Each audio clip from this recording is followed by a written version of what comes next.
Hola, bienvenidos nuevamente a nuestras charlas de arquitectura cuando las piedras hablan. Hoy me quiero dirigir expresamente a los estudiantes de arquitectura. Quiero hablar de una manera especial de llevar a cabo el proceso de diseño en arquitectura.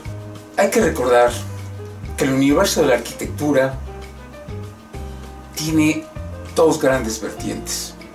Por un lado se encuentra la arquitectura en sí misma, o sea, la arquitectura con mayúsculas, o sea, todos los edificios que se han construido a lo largo de la historia. Aquellos edificios famosos, aquellos edificios monumentales, pero también todos los edificios cotidianos y de uso común. O sea, todos los edificios conforman una parte importante de lo que es el universo de la arquitectura. O sea, la arquitectura es precisamente todos estos edificios. Pero por otro lado, el universo de la arquitectura también abarca el proceso de hacer estos edificios. O sea, la manera como se hacen los edificios, quién hace los edificios y cómo se hacen. A esta segunda parte del gran universo de la arquitectura lo conocemos como el diseño arquitectónico, el arte de proyectar en arquitectura. Estas dos fases se pueden entender perfectamente cuando hablamos de arquitectura. Su relación es intrínseca, ¿sí?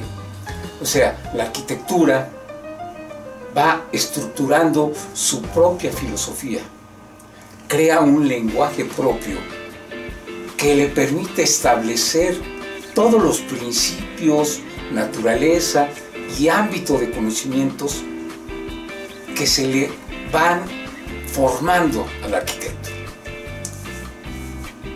Y de esta manera le facilita asociar todo lo que hay a su alrededor, ¿sí? Definir el apoyo que busca de otras áreas de conocimiento y su interrelación, su tendencia, se apoya en los autores, en los paradigmas, en la significación que le va a dar al objeto. Por su parte, el diseño arquitectónico es el proceso creativo, ¿sí? Parte de un enfoque racional y una finalidad práctica que le va a permitir satisfacer las demandas y requerimientos específicos en cada caso. Le van a ayudar a desarrollar esos elementos espaciales que le están exigiendo las condiciones del lugar y las condiciones de la sociedad. Y con ello cumplir con uno de los factores importantes que decía en su momento que la arquitectura tiene como fin la habitabilidad del espacio. Vamos a referirnos en este caso al diseño arquitectónico. A la arquitectura la estudia la filosofía de la arquitectura, la teoría de la arquitectura, la historia de la arquitectura. Pero al diseño arquitectónico le damos un enfoque diferente y generalmente lo confundimos con el proyecto arquitectónico. Recuerden ustedes, el proyecto es expulsar de dentro de nosotros la idea que queremos de arquitectura. Pero antes de poder proyectar eso, tenemos nosotros que plantearlo dentro de nosotros, ¿sí? Por lo tanto, el diseño es esa actividad que desarrolla el arquitecto para poder proyectar un edificio. La palabra diseño proviene del término italiano disegno, ¿sí? Y se traduce como los trazos o delineaciones que hace un arquitecto de un edificio. ¿Sí? Es la actividad creativa que determina las propiedades y características formales exteriores de un objeto que se va a producir. Decía el arquitecto Christopher Jones: el diseño arquitectónico es el principio del cambio de todas las cosas hechas por el hombre. Ontológicamente podemos mencionar que el diseño se forma de dos raíces: diseño, o sea, dos raíces latinas que significan di, pertenencia, y seño, signo. Esto declina al español como designio, y el designio es aquella intención de decir algo, o sea, es un efecto de designar, o sea, tener el propósito de hacer algo, de darle una intención, de darle un destino, y que este destino signifique algo para alguien. ¿Sí? Llegó a tal grado la intención del diseño que en 1607 el pintor Federico Zuccari, en su libro, en su tratado de arquitectura, lo menciona y lo pone a un nivel teológico muy importante. Y él dice que diseño se forma de la palabra segno de Dio, o sea, el signo de Dios. A tal grado se alcanza a comprender lo que es precisamente el diseño. El diseño arquitectónico plantea precisamente esa intención de hacer algo. Ese algo que para nosotros los arquitectos va a ser un edificio, un espacio determinado. Pero ese espacio debe significar algo para alguien. ¿Sí? Y por lo tanto, los arquitectos generalmente partimos de tres factores de diseño. Primeramente, el lugar, el contexto. Ese va a ser un factor determinante para el edificio. El otro factor va a ser el usuario, o sea, aquel que va a ser parte del edificio. Y por el otro lado, tenemos que determinar pues, el edificio, ¿sí? O sea, el lugar donde se va a trabajar, el usuario al que se le va a diseñar y el edificio que se va a proyectar. Estos tres elementos tienen una serie de interrelaciones muy importantes. Los tres tienen la misma importancia en el diseño arquitectónico. El arquitecto debe considerar los tres factores importantes, porque los tres van a significar al objeto arquitectónico. El contexto, el sujeto y el objeto entre sí van a tener una serie de interrelaciones que van a significar el resultado del proceso. La acción que ejerce el contexto sobre el usuario, porque el usuario, recuerden ustedes, es el que está dentro del lugar, es el que vive en el contexto, ¿sí? Y estas acciones que ejerce el contexto sobre el usuario se van a llamar necesidades. O sea, una persona que vive en un lugar va a tener necesidades, ¿sí? Y esas necesidades las tiene que superar. ¿Cómo? Pues a través de demandar. La reacción del usuario sobre el contexto es la demanda. O sea, tú me das esto, tú me estás provocando esto, pues dame con qué quitármelo, ¿sí? Si el lugar hace frío, dame por favor con qué cubrirme. Si el lugar hace calor, dame por favor cómo protegerme, ¿sí? Entonces, esta primera interrelación, demanda, necesidad, va a generar lo que nosotros conocemos como la primera actividad del arquitecto: buscar qué es lo que está pasando, ¿sí? Cuáles son las necesidades y cuáles las demandas para poder llevar a cabo un proceso de diseño. La segunda relación es la acción que ejerce el sujeto sobre el objeto que va a querer, ¿sí? Esta acción que ejerce el usuario se llama requerimiento. El sujeto va a decir: bueno, yo quiero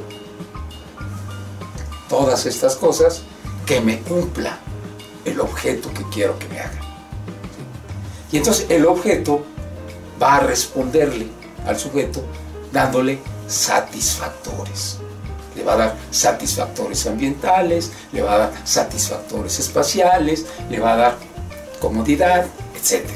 Entonces, la relación que va a haber entre el sujeto y el objeto es precisamente esa, de llegar al acuerdo de que el objeto satisfaga todo lo que quiere el sujeto. Ahí quedaría ya la relación de diseño. Pero no, como este objeto va a tener que funcionar en un lugar, el lugar va a actuar sobre él. Y la acción que ejerce el lugar sobre los objetos se llaman condicionantes. El lugar le dice al objeto: ¿tú quieres funcionar aquí? Estas son las condiciones que te pongo y tienes que cumplirlas. Y una vez que el objeto cumple esas condiciones o esos condicionamientos, ¿sí?, va a determinar al lugar. O sea, le va a dar una identidad, lo va a reflejar a través de ese objeto que se crea, ¿sí? O sea, nosotros vemos una cabaña y una cabaña está determinando un lugar boscoso. Vemos un edificio alto y ese edificio alto está determinando un contexto urbano. Vemos una casa palaciega y estamos determinando un lugar, un tiempo, un nivel económico, etc. Entonces, estas determinantes que definen al objeto van a repercutir en la identidad del lugar. El arquitecto, para poder lograr precisamente esta relación en el proceso de diseño, tiene que llevar a cabo una investigación en función de que los tres elementos, los tres factores son tan importantes. Se inicia la investigación en el lugar. ¿Por qué? Porque él va a accionar sobre los otros dos. Va a crearle necesidades al usuario y va a ponerle condicionantes al objeto. Y entonces empezamos a analizar qué pasa cuando queremos investigar sobre el lugar. Uno de los factores que generalmente decimos los asesores a los estudiantes es: vayas a investigar el lugar. Y el estudiante se va. Pero, ¿qué investigo? ¿Sí? Dime, ¿qué voy a investigar del lugar? El lugar es todo. Entonces, debemos determinar bien claramente cuáles son los factores que intervienen en la investigación del lugar. El contexto se conforma para el arquitecto de tres factores. Primero, el contexto físico, o sea, el lugar físicamente, ¿sí? ¿Qué es lo que afecta físicamente al sitio? ¿Sí? Después vamos a analizar el contexto urbano, o sea, el lugar está inmerso en un contexto urbano. Vamos a ver qué características tiene ese contexto para poder definir el tipo de edificios y cuáles van a ser las condicionantes que nos van a poner. ¿Sí? Y por último, el contexto social, la gente. ¿Qué tipo de gente está dentro de ese contexto y dentro de su entorno? Entonces, dividimos al contexto en tres factores: contexto físico del lugar, el lugar del lugar, Contexto urbano, los objetos del lugar, y contexto social, los usuarios o sujetos del lugar. En segundo lugar, tenemos que analizar al sujeto. También nos dicen, váyanse a investigar al usuario. ¿Qué le investigamos? Hay que pensar que podemos también analizar al sujeto desde 3 puntos de vista. Sujeto físico, o sea, todas sus características físicas. Sujeto psicológico, su manera de pensar, su manera de ser, ¿sí? Su manera de su ideología. Y al sujeto fisiológico, o sea, aquel sujeto que biológicamente tiene una serie de necesidades básicas. Entonces, ahí es donde vamos a emprender una conformación del tipo al que le vamos a dirigir nuestro proyecto. Y por último, el objeto. El objeto que va a ser el resultado de todas estas acciones y que también lo podemos dividir en 3 factores. Cualquier edificio es diferente, cualquier proyecto va a ser diferente. Por lo tanto, las características del objeto le vamos a llamar variables. Entonces, estas variables van a depender en el objeto del exterior, o sea, del contexto. Todas aquellas condicionantes que el contexto le imprime al objeto se llaman variables exógenas, o sea, exos fuera, genes origen. El objeto también va a recibir una serie de acciones o requerimientos del sujeto. Por lo tanto, también va a tener una serie de variables egógenas. Egos, ser, genes, origen. O sea, aquellas que se originan del sujeto. Y por último, el objeto en sí mismo va a tener una serie de variables que respondan a cada uno de estos 2 factores. Y a estas les denominamos variables endógenas, o sea, aquellas variables que se generan hacia el interior. De esta manera ya tenemos un esquema un poco más amplio de cómo el estudiante de arquitectura puede, de alguna manera, entender cómo va a procesar los datos para poder llegar a proyectar un objeto arquitectónico. Si les interesa, de alguna manera, en mi libro Diseño Arquitectónico de Editorial Trillas, también pueden ustedes encontrar toda esta información desarrollada. Aquí en estas pláticas pues voy a ir desarrollando punto por punto cada uno de estos factores, pero yo les recomiendo que consulten mi libro Diseño Arquitectónico de Editorial Trillas. Lo pueden ustedes conseguir en cualquier librería o en las librerías de Trillas. Por su atención, muchísimas gracias y nos vemos en la próxima charla de arquitectura. Gracias.